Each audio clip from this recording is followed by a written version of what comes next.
네, 함께 성장하는 일상, 랑랑부동산 플러스입니다. 자, 오늘 아침에도 제 영상을 봐주시는 분들 반갑습니다. 자, 오늘 같은 경우에는 이제 수송구 아파트 그리고 거래량에 대한 이야기를 한번 해볼까 싶거든요. 자, 이 거래량에 대해서는 사실 여러 가지 해석이 가능할 것 같아요. 우선은 이런 게 이제 거래량이라고 하는 것은 어떤 원인이라기보다는 결과에 가까운 지표이다 보니까 사람들의 심리가 좀 바뀌었다라고 했었을 때 거래량이 좀 증가할 것이다, 이런 부분들이 좀 생각이 날 건데, 거래량을 재기 시작한 2006년 이후로부터 한 17년 정도가 지금 경과가 되었는데, 수성구를 기준으로 놓고 보았을 때는 매년 한 6천 건에 가까운 거래량을 평균적으로 보여주게 되었었고요. 그리고 월을 기준으로 보았을 때는 한 500건에 가까운 거래량들을 보여주던 상황이었습니다. 자, 그런데 21년도부터 거래량이 정말 이제 뚝 끊기기 시작했었고, 작년이 참 극심했다라고 볼 수가 있을 건데, 딱 1000건 정도만 수송구에서 거래가 일어났고요. 월로 따졌을 때는 100건도 안 되는 수준이었습니다. 자, 그래서 심리가 정말 안 좋다라는 것을 우리가 알 수 있었고, 그만큼 가격이 비싸다라고 이야기도 할 수 있을 거고, 혹은 더 떨어질 것이다, 이런 느낌으로 해석을 할 수 있었겠습니다. 자, 그리고 올해 같은 경우에는 거래량이 이제 훌쩍 살아났었죠. 특히 연초에 많이 살아난 경향이 있었고요. 지금 4월 달을 좀 지나가고 있으면서 다시 한번 더 거래량이 쭉 빠지고 있는 모습인 건데, 자, 이를 두고 심리가 좋았다가 안 좋아졌다 이런 느낌이라기보다는 그냥 이제 대기 수요들이 좀 거래를 한 게 아닐까, 이렇게 해석을 하기도 했었습니다. 자, 아무튼 심리가 바뀌는 것에 있어서 이 거래량을 우리가 유심히 살펴볼 필요성이 있고, 월 500건 수준으로 언제쯤 회복할 수 있을 것이냐, 그리고 단순히 한 달 이렇게 딱 바짝 오르는 게 중요한 게 아니라 이 평균적인 수치들이 한 두세 달 정도 이어질 수 있겠는가, 이런 부분까지 이제 같이 잡는다라면 우리가 좀 안전한 투자도 할 수 있을 것이다, 이렇게 말씀을 드릴 수 있겠습니다. 자, 어쨌든 올해 이제 좀 거래된 아파트들을 살펴보면서 상황이 안 좋긴 하지만은 어디가 좀 거래가 되었을까, 이것을 사는 사람들의 심리는 무엇이었을까, 공통적인 부분들도 한번 이해를 해볼 수 있을 거거든요. 대구 수성구를 오늘 한번 살펴보게 되면 1월 1일부터 한번 살펴보죠. 1월 1일부터는 이런 엘린의 뜰부터 해서 10건이 좀 넘는 것들이 있는데, 사실 10건 아래는 우리가 굳이 살펴볼 필요성은 없을 것 같아서 딱 한 15위 정도까지만 살펴보게 되었습니다. 탑3에 들어가는 것은 30건 이상이 될 거고, 그리고 이제 그 밑에는 20건대, 그리고 10건대 중반, 이런 아파트들이 있는데, 우리가 이제 요거를 또 해석을 해봐야 되겠죠. 집이 꼭 필요해서 집을 사시려고 하는 분들은 이런 아파트에 접근했을 때 거래가 좀 잘 되고 있구나라는 것을 통해서 심리가 좀 많이 바뀌는 건가? 이것도 올라가는 거 아니야? 이런 조급함이 들 수도 있지만은 지금은 사실 그런 시장은 아니다라고 보고요. 혹은 이제 저점 신호들은 단지별로 좀 뜬 곳들이 있다 보니까 그런 것들 중심으로는 한번 살펴봐도 되지 않을까라는 생각이 듭니다. 두 가지 지표만 잘 분석하면은 우리가 단순히 거래량이 많다라고 해서 조급할 필요는 없다라고 말씀을 드릴 수 있을 것 같은데, 첫 번째가 연식이고요. 두 번째가 세대수 대비 거래량입니다. 올해 거래된 것들 한 15위 정도까지 연식을 쭉 살펴보았을 때 몇몇 가지 것들을 제외하고는 대체로 2020년 정도로 해서 지어진 것들이고요. 캐슬 골드파크 06년식이라거나 혹은 두산 위브더 제니스 09년식은 단순히 세대수가 좀 많이 잡히기 때문에 거래량이 많아 보이는 거다. 그래서 세대수 대비 거래량은 1% 밖에 안 됩니다. 지금 1% 정도 거래된 것들은 어느 단지나 거의 해당 사항이 있다 보니까, 그래서 이런 것들은 큰 의미는 둘 필요가 없다, 순위권이 있다라고 해서 절대적으로 많이 거래된 지표는 아니다라고 해석은 해볼 수 있겠는데, 다만 한 가지 조금 놀라운 것은 두산 위브더 제니스가 좀 거래가 되긴 했다라는 거예요. 아무래도 이런 대형 평수 위주로 있는 아파트들은 떨어진 비율 자체가 낮기 때문에 가격에 있어서는 사실 이제 효율성이 좀 많이 떨어진다라고 보고 있거든요. 그런데 부자가 많은 걸까요? 이런 이제 부자 아파트들은 경기와 상관없이 좀 매수하려고 하는 수요가 언제든지 있다. 사실 이렇게도 좀 해석이 가능할 것 같아서 거래가 있다는 것 자체가 아무튼 좀 놀라운 상황입니다.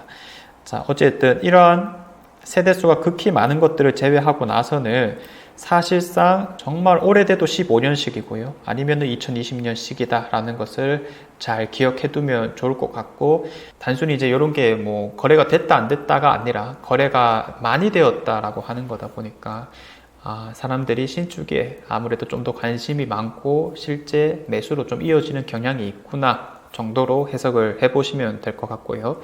자, 그리고 이제 세대수 대비 거래량을 위주로 좀 더 세밀하게 살펴보자면 7% 이상인 아주 많은 것들을 한번 살펴보게 되면 요거는 입주장을 거치고 있는 아파트다라고 해석을 해볼 수 있습니다. 수성 뷰웰 리버파크는 23년도 2월 달에 입주하게 되었고요. 쌍용더 플래티넘 버머는 23년도 7월 달이죠. 곧 입주를 앞두고 있는 상황인데, 이런 세대수 대비 거래량이 높은 것들은 정말 입주장이 얼마 안 남았거나 혹은 입주장을 거쳤던 곳들, 이렇게 해석을 해볼 수 있겠고, 나머지 이 7%가 안 되는 것들, 한 3, 4% 되는 것들은 또 비슷한 경향이 뭐냐면은 입주 후 2년이 경과된 아파트들이다 정도로 해석을 해보면 되겠습니다. 가장 대표적인 게 버머 엘린의 뜰이죠. 21년도 3월 달에 입주를 했기 때문에 한 2년 경과된 시점이 올해 초였을 거고, 수성구는 투기 과열지구로서 전매 제한이라는 것이 분명히 걸려 있었다 보니까 사실 입주장 때는 거래가 많이 안 되었던 경향들이 분명하게 있었습니다. 자, 그런데 2년이 경과되고 나서 이제는 좀 팔아야 되지 않을까라고 하는 매물들이 이제 쏠려 나오는 시기다라고 보여지는 거고, 이런 것들이 거래가 좀 많이 되고 있구나. 그래서 지금 뭐 2년 정도 된 것들, 버머 엘린의 뜰부터 시작해서 만촌 삼촌 그린 콰이드 파크, 수성 효성 캐니턴 플레이스, 수성 하늘체르 레프, 버머 센트럴 프루지오, 수성 알파시티 동아 아이위시, 자, 그리고 힐스테이트 버머, 이런 것들 다 마찬가지다라고 우리가 이야기를 해볼 수 있겠고요.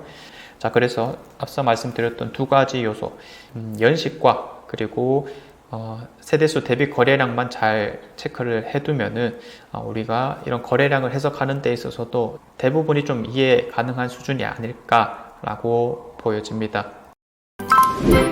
자, 그래서 이런 거래가 된 곳들을 우리가 한눈에 좀 보기 쉽게 표시를 해보자면, 사실 이제 수성구의 가장 기본은 범어역 주변이라고 볼 수가 있는 건데, 다들 신축급이긴 하고요. 그리고 좀 범어역에 가깝게 밀집되어 있다라는 느낌을 받으실 수가 있을 겁니다. 자, 그런데 그런 상황에서 조금 떨어져 있는 것들은 아무래도 입주장을 거치고 있는 신축구 아파트라거나 혹은 그 지역 일대에서는 가장 상징성이 높은 아파트들이기 때문에 이제 선호된다라는 거고요. 그렇게 따지고 보면은 확실히 지금은 새 거이면서도 확실한 입지를 갖추고 있는 좋은 아파트들이 거래가 잘 되고 있는 경향이 높다. 그래서 지금 가격에 대한 효율성으로 해석을 해볼 수도 있을 거고, 혹은 앞으로 다가올 시장에 대한 기대감, 이런 것들은 신축에 가까울수록 더 나타날 수밖에 없다. 자, 그래서 지금은 이 범어역에 가까우면 가까울수록, 핵심지에 가까울수록 거래가 잘 되고 있다라고 보시면 되겠고, 아까 전에 이제 연식적인 것으로 보았을 때 구축은 순위권 내에 하나도 없다라고 하는 거니까 이런 것들은 적어도 지금 사면 안 된다라는 것을 여실히 또 보여주고 있는 상황입니다.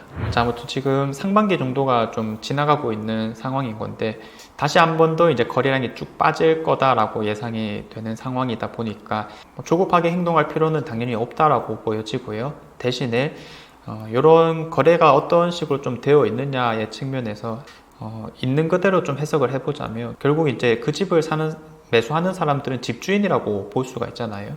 집주인들이 그 정도 가격에 대해서는 어느 정도 메리트를 느끼고 있다라고 하는 거니까 저점 신호에 가까운 게 아닐까 정도로는 해석을 해볼 수가 있겠습니다.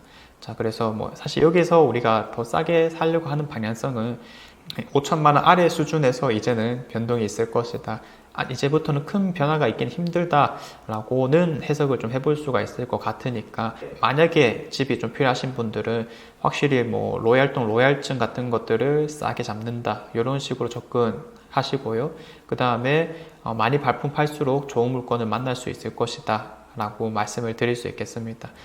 자, 아무튼 이런 시기가 아니더라도 집이 필요하신 분들은 참 많은 혼란을 겪고 있을 것 같은데, 그런 혼란함을 우리가 극복하려면은 결국 이제 행동밖에 없다라고 하는 거니까 뭐 할까 말까 이런 고민은 하실 필요 없다라고 보여지고요.